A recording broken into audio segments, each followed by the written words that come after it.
কালি আপোনাৰ এখন সাংবাদিক মেল, আজি তেখেতৰ এখন গৌৰৱ গগৈ এখন সাংবাদিক মেল দিলে। তেওঁ প্ৰথমতে ক'লে যে পাকিস্তানলৈ যোৱাটো অপৰাধ নহয়, পাকিস্তানলৈ যিকোনো মানুহ যাব পাৰে। কেপ্টেইন জিন্তু গগৈৰ ঘৰত গৈ গৌৰৱ গগৈ এইখিনি কথা ক'ব পাৰিবনে?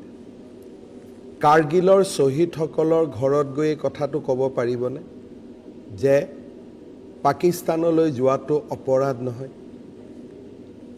অপাৰেশ্যন সিন্দুৰত মৃত্যুবৰণ কৰা সেই বিধৱা পত্নীসকলৰ ওচৰলৈ গৈ গৌৰৱ গগৈয়ে ক'ব পাৰিবনে যে মুখ্যমন্ত্ৰী এজনৰ সন্তান চৰকাৰক নজনোৱাকৈ পাকিস্তানলৈ যোৱাটো অপৰাধ হয়নে নহয়?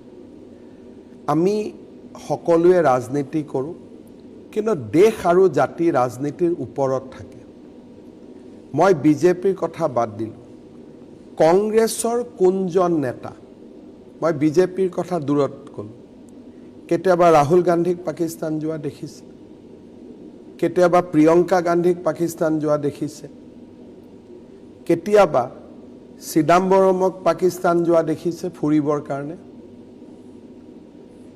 এনেধৰণৰ প্ৰত্যুত্তৰে আমাৰ জাতিটোৰ ভৱিষ্যত যে অত্যন্ত অন্ধকাৰ, আৰু আমাৰ জাতিটোৰ ভৱিষ্যত, মোৰ বয়স 57 ইয়াৰ্ছ, গৌৰৱ গগৈ ৰাজনীতি কৰিবলৈ আৰু বহুকেইটা বছৰ আছে। হয়তো মই মুখ্যমন্ত্ৰী হোৱাৰ পিছত তেওঁ কেতিয়াবা ৰাজ্যৰ দায়িত্বও পাব পাৰে। যেতিয়া এনেকুৱা ব্যক্তিয়ে ক'ব পাৰে যে পাকিস্তানলৈ যোৱা অপৰাধ নহয়, আমাৰ দেশখন দেশ হৈ থাকিব জানো? আমাৰ জাতিটো জাতি হৈ থাকিব নেকি? কেইদিনমান পিছত এনেকুৱা ৰাজনীতি কৰা মানুহে ক'ব যে কাশ্মীৰখন পাকিস্তানত দিলে অসুবিধা কি আছে?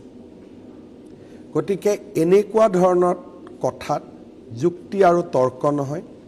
মই এটাই কথা ক'ম যে কেপ্টেইন জিন্তু গগৈৰ ঘৰত গৈ গৌৰৱ গগৈয়ে সুধি আহক পাকিস্তান যোৱাটো অপৰাধ হয় নে নহয়।